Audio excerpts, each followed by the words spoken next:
Guns of the Mountains, Robert Ervin Howard. This business begun with Uncle Garfield Elkins coming up from Texas to visit us. Between Grizzly Run and Chaw Deer the stage got held up by some masked bandits, and Uncle Garfield, never being able to forget that he was a gunfighting fool 30 or 40 years ago, pulled his old cap and ball instead of putting up his hands like he was advised to. For some reason, instead of blowing out his light, they merely busted him over the head with a .45 barrel, and when he come to he was rattling on his way toward Chaw Deer with the other passengers, minus his money and watch. It was his watch what caused the trouble. The timepiece had been his grandpap's, and Uncle Garfield set more store by it than he did all his kinfolks. When he arrived up in the Humboldt Mountains where our cabin was, he immediately let into howling his woes to the stars like a wolf with a bellyache. And from then on we heard nothing but that watch. I'd saw it and thunk very little of it. It was big as my fist, and wound up with a key which Uncle Garfield was always losing and looking for. But it was solid gold, and he called it a heirloom, whatever them things is. And he nigh drift the family crazy, a parcel of big hulks like you all settin' around and lettin' a old man get robbed of all his property. He would say bitterly. When I was a young buck, if my uncle had been abused that way, I'd have took the trail and never slept nor ate till I brung back his watch and the scalp of the skunk which stole it. Men nowadays and so on, till I felt like drowning the old jassack in a barrel of corn liquor. Finally Pap says to me, combing his beard with his fingers, "Breckenridge," says he, "I've endured Uncle Garfield's bellyache in all I aim to. I want you to go look for his gust watch, and don't come back without it. How am I going to know where to look?" I protested, aghast. "The fellow which got it may be in California or Mexico by now. I realizes the difficulties," says Pap. "But if Uncle Garfield knows somebody is out looking for his turned timepiece, maybe he'll give the rest of us some peace. You get going, and if you can't find that watch, don't come back till after Uncle Garfield has went home." "How long is he going to stay?" I demanded. "Well," said Pap, "Uncle Garfield's visits lasts a year, at least." At this I bust into profanity. I said, "I got to stay away from home a year? Dang it, Pap, Jim Braxton'll steal Ellen Reynolds away from me whilst I'm gone. I been courting that girl till I'm ready to fall dead. I done licked her old man 3 times, and now, just when I got her looking my way, you tells me I got to up and leave her for a year for that darn Jim Braxton to have no competition with. You got to choose between Ellen Reynolds and your own flesh and blood," said Pap. "I'm darned if I'll listen to Uncle Garfield's squawks any longer. You make your own choice, but if you don't choose to do what I asks you to, I'll fill your hide with buckshot every time I see you from now on." Well, the result was that I was presently riding morosely away from home and Ellen Reynolds, and in the general direction of where Uncle Garfield's blasted watch might possibly be.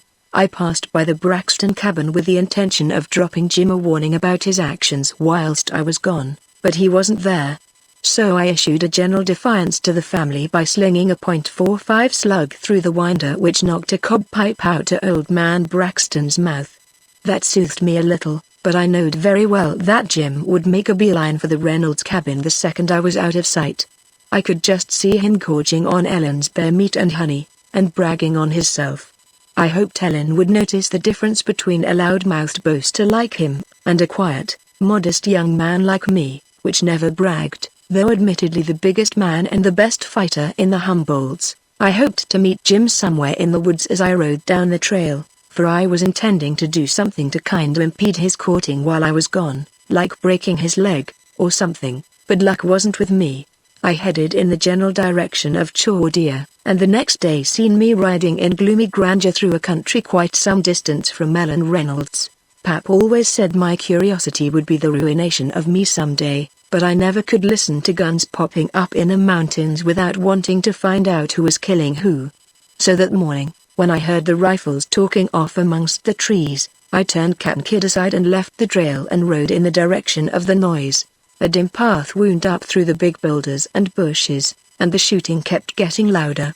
Pretty soon I come out into a glade, and just as I did, bam!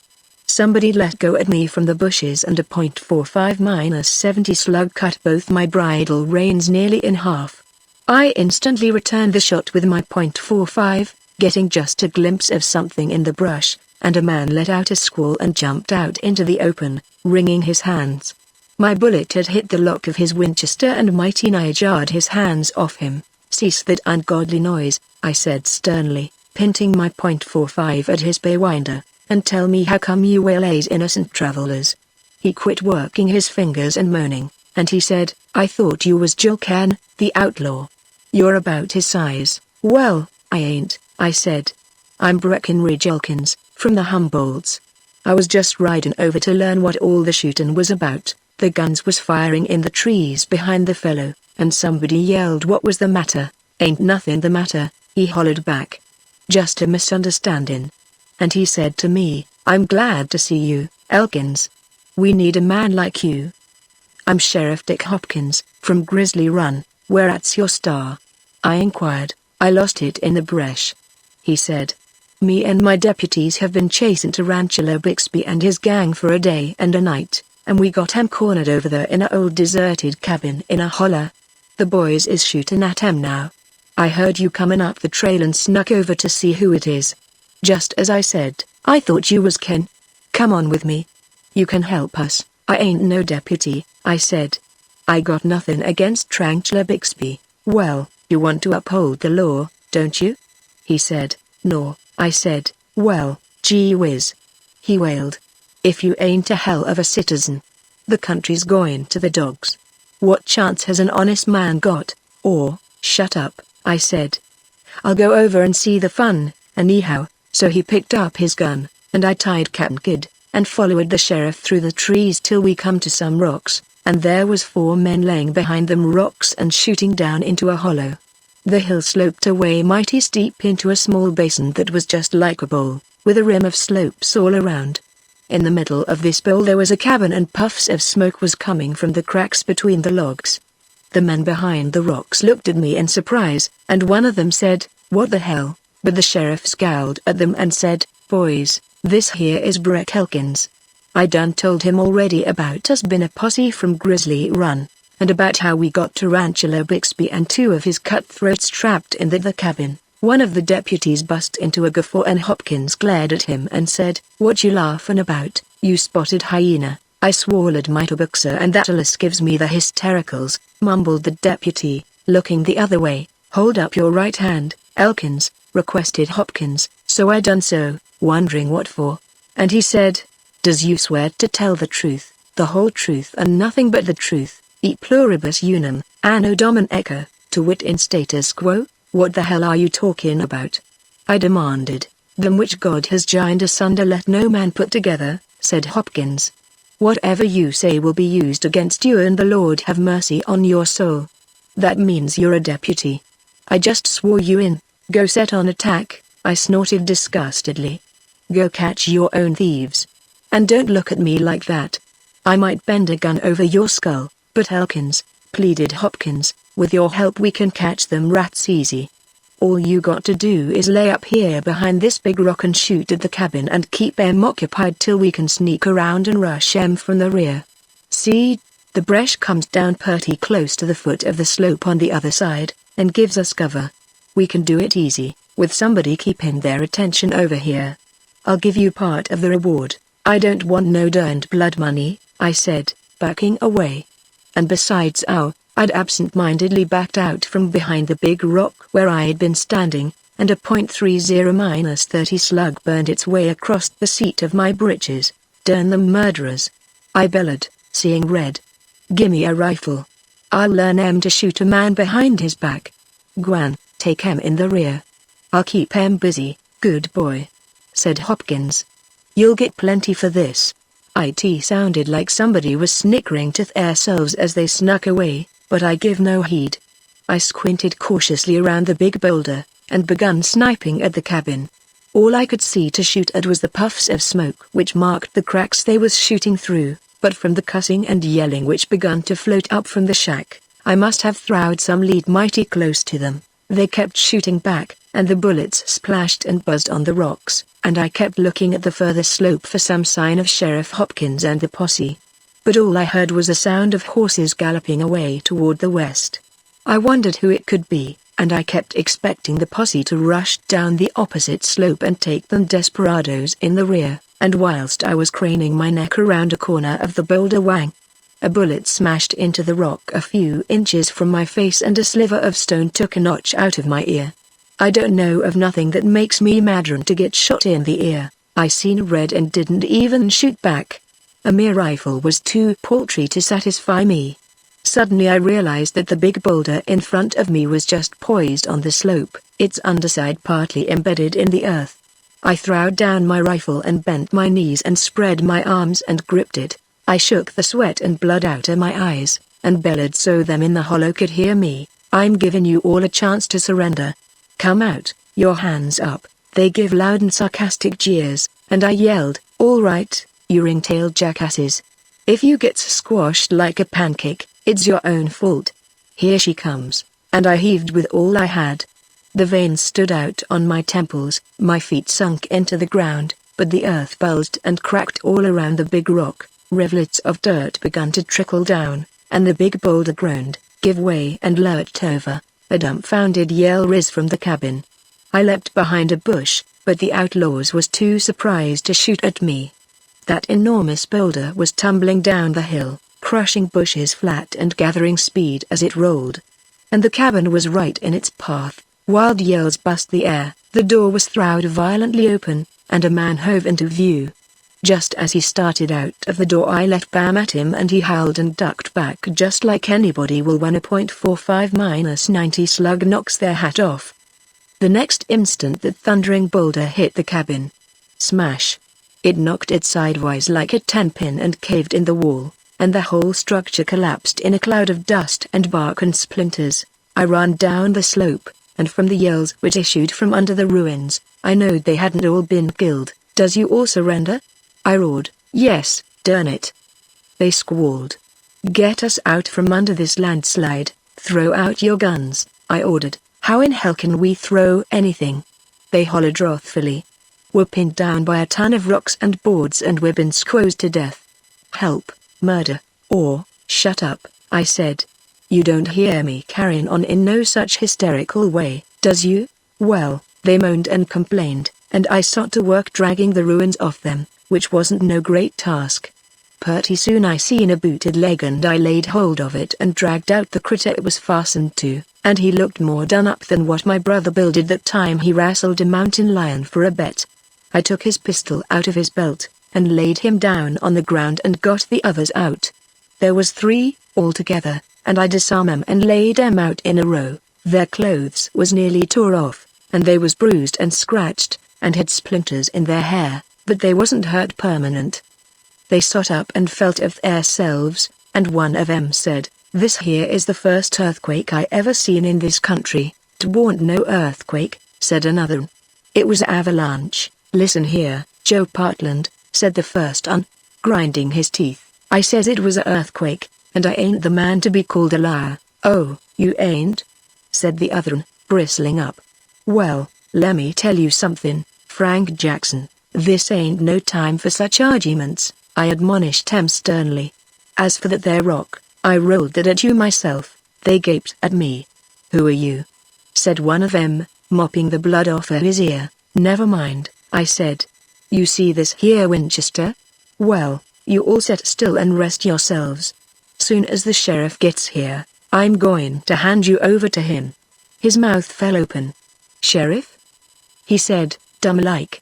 "What sheriff?" "Dick Hopkins, from Grizzly Run," I said. "Why, you darned fool!" he screamed, scrambling up. "Set down!" I roared, shoving my rifle barrel at him, and he sank back, all white and shaking. He could hardly talk. "Listen to me," he gasped. "I'm Dick Hopkins. I'm sheriff of Grizzly Run. These men are my deputies, yeah?" I said sarcastically. "And who is the fellows shooting at you from the brush?" "Tarantula Bixby and his gang," he said. "We was follerin' 'em when they jumped us, and been outnumbered and surprised, we took cover in that old hut. They robbed the Grizzly Run bank day before yesterday. And now they'll be getting further away every minute. Oh, Judas J. Iscariot. Of all the dumb, bone-headed jackasses, hey, hey, hey." I said cynically. "You must think I ain't got no sense. If you're the sheriff, where's your star?" "It was on my suspenders," he said despairingly. "When you hauled me out by the lake, my suspenders caught on something and tore off. If you'll let me look amongst them ruins." "You set still," I commanded. "You can't fool me. You're Trantula Bixby yourself. Sheriff Hopkins told me so. Him and the posse will be here in a little while. Set still and shut up." We stayed there, and the fellow which claimed to be the sheriff moaned and pulled his hair and shed a few tears, and the other fellows tried to convince me they was deputies till I got tired of their gab and told them to shut up or I'd bend my Winchester over their heads. I wondered why Hopkins and them didn't come, and I begun to get nervous, and all to once the fellow which said he was the sheriff gave a yell that startled me, so I jumped and nearly shot him. He had something in his hand and was waving it around. "See here?" His voice cracked, he hollered so loud. I found it. It must have fell down into my shirt when my suspenders busted. "Look at it, you darn mountain grizzly." I looked and my flesh crawled. It was a shiny silver star. "Hopkins said he lost his'n," I said weakly. "Maybe you found it in the brush, you know better." He bellowed. "You're one of Bixby's men. You was sent to hold us here while Tarantula and the rest made their getaway. You'll get 90 years for this." I turned cold all over as I remembered them horses I heard galloping. I'd been fooled. This was the sheriff. That pot-bellied thug which shot at me had been Bixby himself. And whilst I held up the real sheriff and his posse, them outlaws was riding out of the country. "Now wasn't that a caution? You better gimme that gun and surrender," opined Hopkins. "Maybe if you do they won't hang you." "Set still," I snarled. "I'm the biggest sap that ever straddled a Mustang. But even saps has their feelings. You ain't going to put me behind no bars. I'm going up this slope, but I'll be watching you. I've throwed your guns over there in the brush. If any of you makes a move toward them, I'll put a harp in his hand." Nobody craved a harp. They set up a chant of hate as I backed away, but they sat still. I went up the slope backwards till I hit the rim, and then I turned and ducked into the brush and run. I heard them cussing something awful down in the hollow, but I didn't pause. I come to where I'd left Cap'n Kidd, and they forked him and rode, thankful them outlaws had been in too big a hurry to steal him. I throwed away the rifle they give me, and headed west. I aimed to cross Wild River at Ghost Canyon, and head into the uninhabited mountain region beyond there. I figured I could dodge a posse indefinite once I got there. I pushed Cap'n Kidd hard, cussing my reins which had been notched by Bixby's bullet. I didn't have time to fix em, and Cap'n Kidd was a iron-jawed outlaw. He was sweating plenty when I finally hove in sight of the place I was heading for. As I topped the canyon's crest before I dipped down to the crossing, I glanced back. There was a high notch in the hills a mile or so behind me. And as I looked, 3 horsemen was etched in that notch, against the sky behind them. I cussed fervently.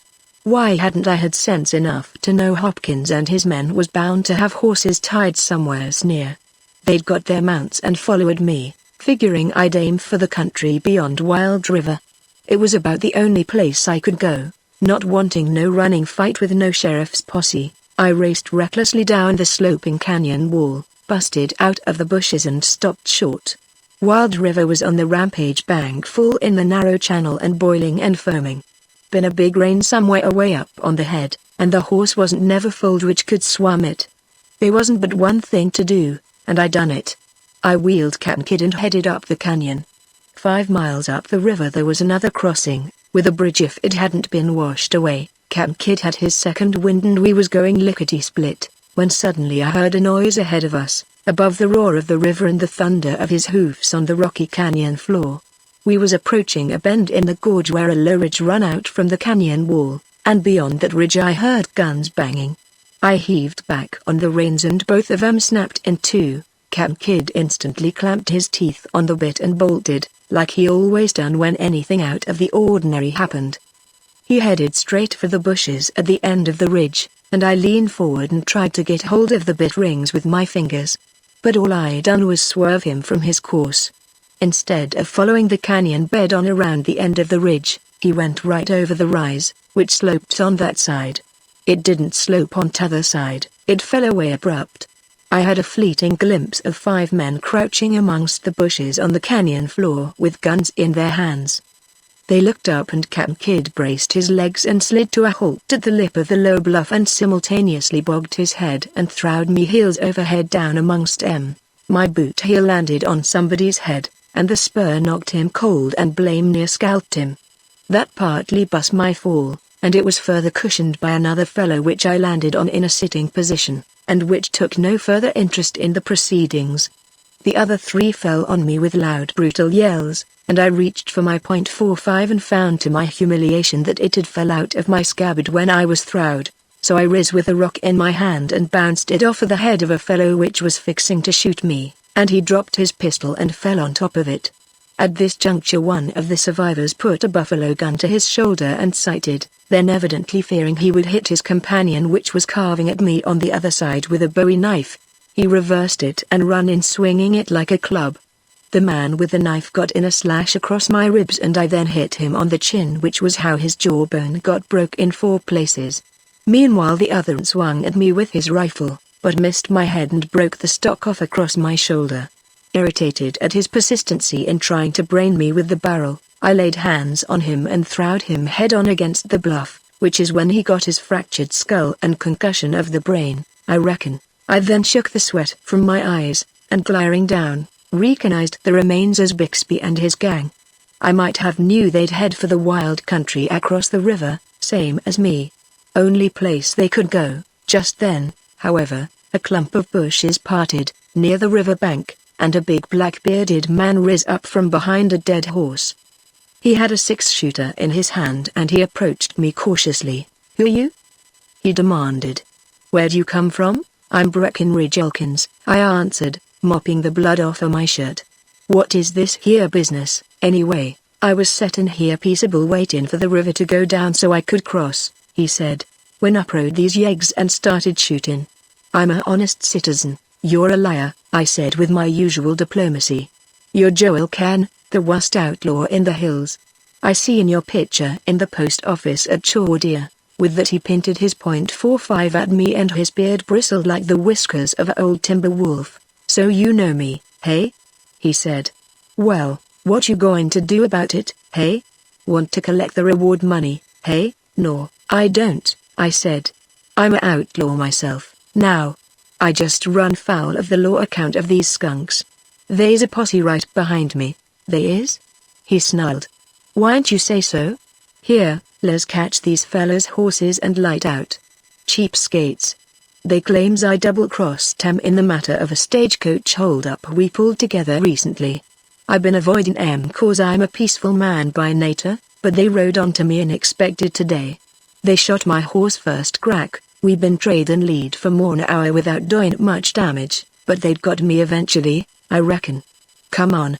We'll pull out together." "No, we won't," I said. "I'm a outlaw by force of circumstances, but I ain't no murderin' bandit. Purty particular of your company, ain't ya?" he sneered. "Well, anyways, help me catch me a horse. Yours is still up there on that bluff. The day's still young." He pulled out a big gold watch and looked at it. It was one which wound with a key. I jumped like I was shot. "Where'd you get that watch?" I hollered. He jerked up his head kinda startled, and said, "My grandpap gimme it." "Why, you're a liar," I bellowed. "You took that offen my Uncle Garfield. Gimme that watch, are you crazy?" he yelled, going white under his whiskers. I plunged for him, seeing red, and he let bang. And I got it in the left thigh. Before he could shoot again I was on top of him, and knocked the gun up. It banged but the bullet went singing up over the bluff and Captain Kidd squealed and started changing ends. The pistol flew out of Ken's hand and he hit me violently on the nose which made me see stars. So I hit him in the belly and he grunted and doubled up, and come up with a knife out of his boot which he cut me across the bosom with, also in the arm and shoulder, and kicked me in the groin. So I swung him clear of the ground and throwed him headfirst and jumped on him with both feet. And that settled him. I picked up the watch where it had fell, and staggered over to the cliff, spurting blood at every step like a stuck hog. At last my search is at to end. I panted. I can go back to Ellen Reynolds who patiently awaits the return of her hero. It was at this instant that Captain Kidd, which had been stung by Ken's wild shot and was trying to buck off his saddle, bucked himself off the bluff. He fell on me. The first thing I heard was bells ringing, and then they turned to horses galloping. I sat up and wiped off the blood which was running into my eyes from where Captain Kidd's left hind hoof had split my scalp. And I seen Sheriff Hopkins, Jackson and Partland come tearing around the ridge.